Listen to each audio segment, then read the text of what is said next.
Terima kasih pimpinan. Assalamualaikum warahmatullahi wabarakatuh. Yang saya hormati dari Kementerian Pendidikan, Prof. Nunu dan Pak Tanto serta jajarannya. Saya apresiasi bahwa kita alhamdulillah pada hari ini mendapatkan data yang detail sekali, ya, dan ini membantu kita semua untuk mencari solusi bersama. Namun demikian, saya harus sampaikan di sini Bapak Ibu sekalian bahwa permasalahan kita ini ya sebenarnya tidak perlu terjadi kalau perencanaannya matang. Jadi kalau ada kesalahan di lapangan hari ini, itu yang pertama sekali harus kita evaluasi adalah perencanaannya. Ya, kalau ada sesuatu program yang seharusnya kita menjadi berbahagia dan kita jadikan bahan kampanye, meskipun Partai Keadilan Sejahtera ini oposisi, kita kampanye juga nanti keberhasilan 1 juta guru itu. Apalagi yang dalam koalisi ini akan senang sekali kalau berhasil. Ini kan kebahagiaan kita semua. Tapi kalau kemudian menjadi masalah, saya sampaikan kepada Pak Menteri kemarin, ini anti klimaks. Anti klimaks. Sudah di statement 1 juta guru P3K akan diangkat di negeri ini, sudah bersinar-sinar wajahnya di daerah, penuh harapan. Lalu kemudian yang terjadi adalah ya tidak sesuai target. Seharusnya ya, dimulai dari kita sama-sama memahami tata negara kita di era reformasi, di mana ada otonomi daerah. Jadi pemerintah pusat harus sadar bahwa sekarang ini di era reformasi pemerintah daerah mempunyai peran besar dalam proses bernegara ini, dalam implementasi program-program dari pusat. Seharusnya formasi guru ASN P3K yang diajukan daerah itu dilakukan di awal pada waktu perencanaan, bukan di statement dulu 1 juta berdasarkan pembicaraan bahwa ini. Jadi kelihatan bahwa kita ini NKRI. Kita punya rencana, kita ingin bahagiakan guru-guru kita, mencerdaskan kehidupan bangsa, kita paham tata negara, panggil kepala daerah, konsolidasi dulu dengan Menteri Keuangan, panggil juga kebutuhannya, DAU-nya harus berapa, dengan Kemendagri, dengan Menpan RB dikoordinasikan peraturan perundangannya seperti apa, baru umumkan kita sekarang ini, baru tahap pertama 500 sesuai formasi yang diajukan oleh daerah. Kalau begitu kan klop, tidak akan ada masalah seperti ini. Kenapa masalah-masalah ini bisa terjadi? Karena tidak ada koordinasi, tidak saling menghargai antara pemerintah pusat dengan daerah. Kalau pemerintah pusat dari awal menyadari tentang tata negara kita ini, di era otonomi daerah ini, kita bisa membuat perencanaan bersama tanpa harus terjadi perdebatan yang tidak ada akhirnya ini. Saya ini merasa sebagai anggota DPR RI, ini rapat-rapat seperti ini sepertinya tidak diperlukan. Kita menghabiskan waktu saja. Ya, kenapa kita membuat perencanaan yang seperti ini? Kalau tidak matang perencanaannya, jangan umumkan dulu. Ya, semuanya dimatangkan dulu dari hulu ke hilir tadi. Bukan hanya masalah hulu, sampai ke hilirnya rapikan semua, baru umumkan kepada publik. Rakyat tenang, senang, bahagia. Kita juga anggota DPR tidak perlu rapat-rapat seperti ini terus. Yang sayangnya lagi, yang saya lebih perih lagi adalah ini permasalahan kita dari guru honorer terdahulu sudah berperiode-periode, dan kita mengira dengan P3K ini akan menjadi solusi, ternyata tidak juga. Jadi ini harus ada semacam kesadaran kita bersama, ini perenungan kita bersama, karena di sini kita legislator, kita di sini membuat peraturan perundangan, kita membuat perencanaan bersama. Mari kita membuat perencanaan yang lebih baik ke depan. Ya, saya mohon maaf saya bicara seperti ini. Saya tidak mau bicara perintil-perintil. Kalau saya bicara perintil-perintil juga banyak lagi. Di daerah itu panjang sekali, Bu. Sudah diumumkan lulus, lalu ada SK. Habis ada SK, ada pelantikan. Habis ada pelantikan, ada formasi. Habis ada formasi, nggak tahu kapan gajinya. Ini apa perencanaan kita semacam ini? Apa yang terjadi sebetulnya dengan negeri kita ini? Kenapa persoalan-persoalan teknis seperti ini harus dilakukan oleh aparatur birokrasi negara kita yang puluhan tahun? Kita sudah merdeka berapa puluh tahun, masih begini saja birokrasi kita. Apa kerja kita, kinerja kita, bagaimana ini? Mohon maaf saya bicara, ini masalah menyangkut kemanusiaan. Sekarang sudah banyak orang menangis karena ketidakjelasannya. Saya terharu, guru-guru kita itu sabar sekali. Sabar sekali. Mereka tidak protes, tidak melakukan gugatan hukum. Mereka menunggu saja, ya gimana baiknya. Kami nggak apa-apa. Saya dari tempat ke tempat, saya ketemu guru-guru. Iya, kami berdasarkan musyawarah kami tempatkan saja meskipun dia belum jelas formasinya.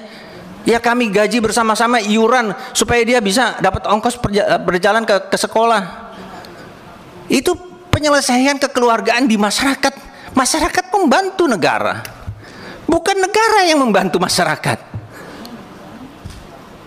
Jadi Bapak Ibu sekalian, saya mohon, ini cukup kita membuat perencanaan berbangsa, bernegara sesuai ketatanegaraan kita, Undang-Undang Dasar tahun 1945, pahami bersama. Jangan sampai kita rapat di sini kita salahkan pemerintah daerah. Nanti kita datang ke daerah menyalahkan pemerintah pusat. Ini apa negara kita ini? Padahal uangnya ya itu aja. Kalau memang tidak ada uangnya, sampaikan sejak awal uangnya berapa, proporsinya itu yang kita akan umumkan untuk direkrut. Jangan berikan bunga-bunga pada rakyat yang tidak ada bunganya. Itu saja sebetulnya Bapak Ibu sekalian persoalan kita. Kalau dari awal kita membuat perencanaan yang baik, tidak akan ada masalah seperti ini. Hal-hal yang sangat terlalu teknis sekali. Sampai kita tidak bisa tidur karena terus-menerus mendapatkan masukan-masukan dari masyarakat. Saya kira demikian. Terima kasih. Assalamualaikum warahmatullahi wabarakatuh. Terima kasih pimpinan. Terima kasih semua sahabat. Assalamualaikum warahmatullahi wabarakatuh. Oh, sebentar. Ya. Terima kasih Saudara Dirjen, PLT Dirjen dan seluruh jajaran. Kita lihat tadi penjelasan bahwa awalnya ini dibicarakan dulu, saya masih ingat, karena kondisi pendidikan kita menjurus ke SOS. Karena begitu puluhan ribu guru-guru PNS pensiun, tidak ada pengganti, karena sekian tahun tidak ada pengangkat PNS. Maka kita mengusulkan, diangkatlah para guru-guru honorer untuk menggantikan. Ini disepakati. Ya, kita rapat dengan Kementerian Pendidikan, Kementerian Keuangan, dan Menteri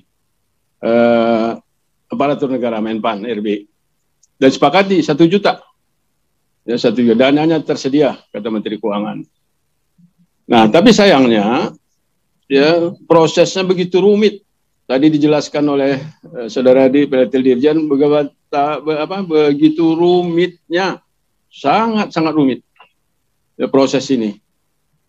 Nah, kita lihat lagi terjadi sekarang ini ya. Di awal kita sepakat ini mudah, 1 juta diangkat, mudah, semua urusan mudah. Nah, kita utamakan guru-guru yang di atas umur 35 tahun, itu sepakat. Dan kita sepakat awalnya tanpa tes lagi, tanpa tes. Tapi oleh Menteri Menpan dalam pertemuan selanjutnya mengatakan kewajiban menjadi PNS itu ada undang-undang mengatakan harus diuji. Oke, kita sepakat diuji, tapi hanya formalitas untuk umur 35 tahun ke atas diutamakan. Ya, tapi ternyata tesnya itu tes ya kita nggak apa jadinya, jadi kacau balau semua.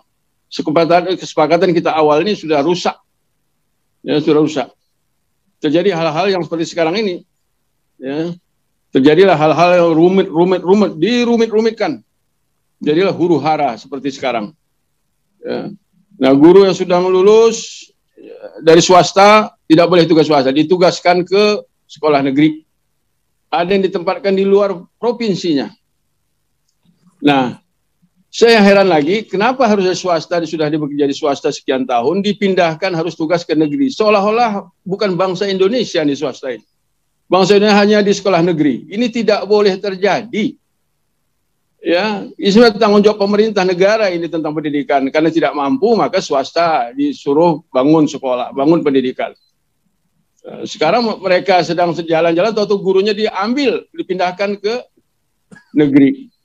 Sudahlah mereka membantu kita, sekarang disakiti dengan guru-guru ya diambil. Dan terjadi lagi guru-guru honorer yang di negeri juga terancam. Karena sudah masuk guru-guru yang sudah lulus.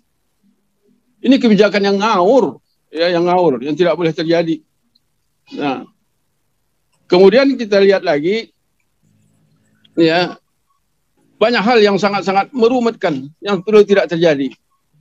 Nah, seperti anggaran, kita sudah tahu ini dititipkan, ya, apakah nama DAK, DAU istilahnya, ini hendaknya di posnya tertentu aja disebutkan, ini untuk gaji guru, kan sudah ada catatan.